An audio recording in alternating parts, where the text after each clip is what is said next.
Yes, so H index आपको provide करता है ऑथर रिलेटेड इम्पैक्ट फैक्टर को। H index basically use to quantify the productivity and impact of individual author. Individual author से related जो article provide किया गया उसका क्या इम्पैक्ट पड़ा, कितनी साइटेशंस उस पर प्रोवाइड की गई, वो एच इंडेक्स के अंदर कंक्लूड किया जाता है। It's simply a count of the largest number of papers from a journal to author which have at least number of citation। तो यहाँ पर क्या किया जाता है, लार्जेस्ट नंबर ऑफ जर्नल से आर्टिकल कलेक्ट करके ऑथर रिलेटेड उसको साइटेड किया जाता है कि किस ऑथर का क्या आर्टिकल कितने बार साइटेड किया गया। मोस्ट रेटेड को प्रोवाइड किया जाता है कि कितने ऑथर्स उसको साइटेड कर रहे हैं और उनका क्या इंडेक्स प्रिपेयर करके आपको दिया जा रहा है या क्या इम्पैक्ट फैक्टर शो हो रहा है। तो दैट आर मतलब अगर बात की जाए एच इंडेक्स की, तो वो आपको प्रोवाइड कर रहा है प्रॉपर ऑथर का इंडेक्स। जो भी ऑथर आर्टिकल्स लिख रहे हैं, जिन ऑथर का आर्टिकल साइटेड किया जा रहा है, नॉट इन मतलब कोई भी जर्नल कोई भी टेक्स्ट बुक में वो आर्टिकल पब्लिश हो रहा है, ऑथर रिलेटेड जो इम्पैक्ट उसके ऊपर पड़ रहा है, ऑथर की प्रोडक्टिविटी को क्वांटिफाई करके एच इंडेक्स के अंदर प्रोवाइड किया जाता है। आगे बात करते हैं दूसरे इंडेक्स की which is G index. Year 2006 में जी इंडेक्स आया था बाय लियो एगी। ये क्वेश्चन आया हुआ है, इसको डबल टिक कर लीजिएगा। लियो एगी पूछा गया है कि ये क्या लेकर आए थे तो जी इंडेक्स भी आपका लियो एगी लेकर आए थे। दोनों ऑथर्स का या प्रॉपर कोई भी टॉपिक होता है तो हमेशा ध्यान में रखिएगा कि कौन से ईयर में वो आया और कौन ऑथर या कौन उसको डेवलप करके लेकर आया। तो इसके अंदर जी इंडेक्स के the Leo Egghe. It provided highly cited and viewed citation. तो अगर हम जी इंडेक्स की बात करें, एच इंडेक्स हमने जो पढ़ा वो था ऑथर रिलेटेड, पर जी इंडेक्स है जो भी मोस्ट साइटेड आर्टिकल होगा वो ये प्रोवाइड करेगा अपने G2 साइटेशंस के अंदर। It provide credit to low cited or no cited paper, none cited paper while giving credit for highly cited papers। Highly cited papers को क्रेडिट गिवन करके जो सबसे ज़्यादा एक्सेस किए जा रहे हैं, देन उसके बाद क्या, देन उसके बाद क्या, इस तरीके से जो इंडेक्स बनाया जाता है वो जी इंडेक्स का पार्ट रहेगा। ये आपको शो करता है G2 साइटेशंस के अंदर टॉप मोस्ट व्यूड और मोस्ट साइटेड आर्टिकल्स जी इंडेक्स के अंदर। इसी के बाद एक और इंडेक्स आता है which is your I10 index. I10 index आपका ईयर 2011 में आया था, डेवलप बाय गूगल स्कॉलर। ये जो इंडेक्स थे ये गूगल स्कॉलर लेकर आए थे। I10 refers to the number of publication with at least 10 citations। तो यहाँ पर क्या हो रहा है, ये एक तरह का इंडेक्स है जिसमें एटलीस्ट 10 साइटेशंस का, जिसको भी इंडेक्स को जिस आर्टिकल को 10 साइटेशंस मिल गई वो इसके अंदर शामिल किया जाएगा। तो ये आपका फ्री में भी एक्सेस होता है, फ्री यूज़ के लिए गूगल स्कॉलर ने स्टार्ट किया था और यहाँ पर आप एक्सेस कर सकते हो जिनका भी नंबर ऑफ पब्लिकेशन जिसके अंदर 10 साइटेशंस प्रोवाइड किए गए हैं एटलीस्ट, वो आपको इस इंडेक्स के अंदर शो होगा, तभी इसका नाम I10 इंडेक्स रखा गया है। इसके अलावा I20 इंडेक्स भी इसके अंदर प्रिपेयर किया गया। वहां पे सिमिलर यही चीज थी कि number of publication with at least 20 citations और मोर। जिस आर्टिकल्स को 20 साइटेशन एटलीस्ट मिली है उनकी जो लिस्ट बनाई जाएगी, उनके जो इंडेक्स बनाया जाएगा वो आपका I20 के अंदर शामिल किया जाएगा।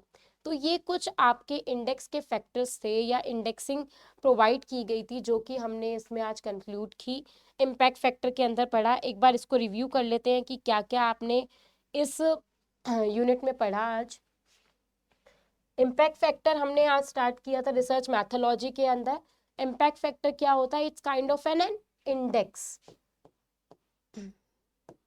जो कि क्या शो करता है, it's a scientometrics index that reflect yearly average number of citation receive by author, journal and institution on an article. कोई भी आर्टिकल पे जर्नल को या ऑथर से, इंस्टीट्यूशन से जितनी भी साइटेशंस मिली है उनका क्या एवरेज नंबर है, वो नंबर शो करने का जो इंडेक्स है, that is your impact factor. Impact factor कब आया, कौन लेकर आया, ये हमने पढ़ा। यूजीन गारफील्ड लेकर आए 1975 में। 1975 में सबसे पहला इम्पैक्ट फैक्टर बनाया गया, कैलकुलेट किया गया बाय जर्नल साइटेशन रिपोर्ट के अंदर से ये इम्पैक्ट फैक्टर डेवलप किया गया, जो कि यूजीन गारफील्ड लेकर आए थे।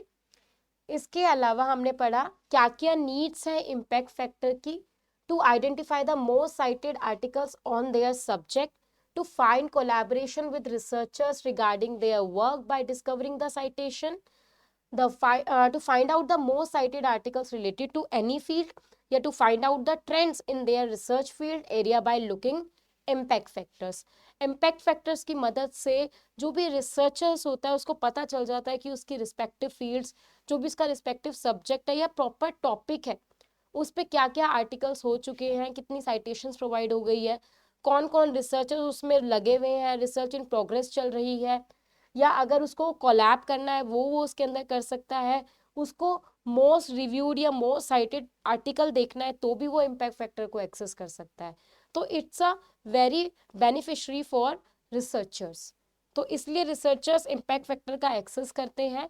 इम्पैक्ट फैक्टर के अंदर दो टाइप के आपके, मैंने आपको बताया कि दो टाइप के टाइप्स आते हैं इम्पैक्ट फैक्टर के अंदर। जर्नल इम्पैक्ट फैक्टर जिसके अंदर journal, books, text book, other documents शामिल है, और ऑथर इम्पैक्ट फैक्टर जिसके अंदर ऑथर रिलेटेड या लैब या इंस्टीट्यूशन रिलेटेड इम्पैक्ट फैक्टर को शामिल किया जाता है। बात दोनों इम्पैक्ट फैक्टर इंडेक्स या मेजर की ही कर रहे हैं, बट थोड़ी सी टर्म अलग हो गई in the case of article. Article में जितनी भी साइटेशंस मिल रही है उनका मेजरमेंट किसको ध्यान में रख के, जर्नल्स को, बुक्स जिसमें वो दिया गया है उसके अकॉर्डिंग हम बना रहे हैं तो वो जर्नल इम्पैक्ट फैक्टर हो गया। वही आर्टिकल का साइटेशन का मेजर अगर हम ऑथर, लैब और इंस्टीट्यूशन को ध्यान में रख के बना रहे हैं, उनको दे उनके अकॉर्डिंगली प्रिपेयर कर रहे हैं तो वो ऑथर इम्पैक्ट फैक्टर हो गया। देन इसमें डिफरेंट टाइप ऑफ इंडेक्सिंग शामिल किए गए हैं। एच इंडेक्स हमने पढ़ा, हिर्श इंडेक्स 2005 में आया था, काइंडली ऑथर इम्पैक्ट फैक्टर है ये। एच इंडेक्स बेसिकली यूज किया जाता है क्वांटिफाई करने के लिए productivity and impact of an individual author. Individual author की जितने भी आर्टिकल है उसको कितनी साइटेशंस प्रोवाइड की जा रही है वो एक्सेस दिखाने के लिए एच इंडेक्स प्रिपेयर किया जाता है। It's simply a count of the largest number of papers from a journal to author which have at least number of citations.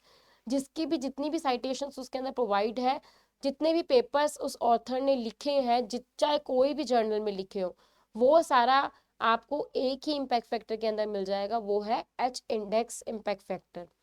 और दूसरा हमने पढ़ा जी इंडेक्स। जी इंडेक्स आया था 2006 में, लाने वाले the Leo Egghe. It provided highly cited and highly reviewed journal. ये आपको हाईली साइटेड या highly review impact factor provide करता है कि किसको सबसे ज़्यादा साइट किया गया है, उस इंफॉर्मेशन को या उस आर्टिकल को वो आपको सबसे पहले शो करेगा जी इंडेक्स के अंदर। जिस जिस अकॉर्डिंगली वो साइटेड किए गए हैं उस अकॉर्डिंगली अरेंज करके जी इंडेक्स में आपको वो शो किए जाते हैं। एंड एट लास्ट जो हमने पढ़ा which is I10। I10 index Google scholar लेकर आया था 2011 में। इसके अंदर क्या होता है, I10 refers to the number of publication with at least 10 citations। जिस भी जर्नल की एटलीस्ट 10 citations होगी वो इस इंडेक्स के अंदर शामिल किया जाएगा। 10 से ज़्यादा, एटलीस्ट मतलब सबसे लास्ट 10 citations है, उससे ज़्यादा बढ़ती बढ़ती गई तो वो सब इसके अंदर शामिल किया जाएगा। 20 के लिए I20 इंडेक्स बनाया गया जिसके अंदर एटलीस्ट 20 साइटेड जो साइटेशंस प्रोवाइड की गई है एक आर्टिकल को, वो वाला ही आर्टिकल शामिल किया जाएगा इन इंडेक्स के अंदर। ठीक है, 10 से कम वाला नहीं किया जाएगा I10 के अंदर, एटलीस्ट 10 साइटेशंस होनी चाहिए उसके अंदर।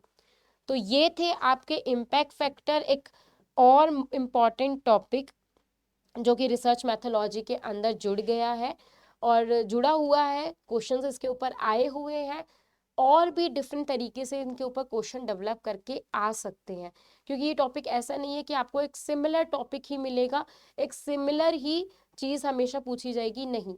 यहाँ पे घुमा फिरा के क्वेश्चन आपसे पूछे जा सकते हैं। और रिसर्च मेथोलॉजी एक ऐसी यूनिट है लाइब्रेरी इंफॉर्मेशन साइंस की, क्वेश्चन जिसके ऊपर आना ही आना है, क्योंकि it's a very important aspect या important part of library and information science. तो इस यूनिट को आपको अच्छे से प्रिपेयर करना है, इस वजह से हमने ये सारी सीरीज आज डेवलप करी। ज़्यादातर इवन काफ़ी सारे टॉपिक रिसर्च मैथोलॉजी के कंप्लीट हो चुके हैं। होप सो आपने सारी वीडियोस देखी हो और आपको अच्छे से समझ आ रही हो वो वीडियोस कि क्या क्या रिसर्च मैथोलॉजीज के टॉपिक है। इसके अलावा किस तरीके के क्वेश्चन आते हैं रिसर्च बेसिस के ऊपर, वो भी मैंने प्रिपेयर किए थे। और आगे भी अब ये जो टॉपिक हो गया इनसे रिलेटेड प्रैक्टिस क्वेश्चन की सीरीज आएगी। बस एक दो इसके अंदर टॉपिक्स रह गए हैं, उसके बाद रिसर्च मैथोलॉजी की आपकी सीरीज बिल्कुल कंप्लीट हो जाएगी। I think only 1 or 2 topic are left. So इसके बाद से new topics like information literacy model, communication models, या फिर इंफॉर्मेशन रिट्रीवल रिलेटेड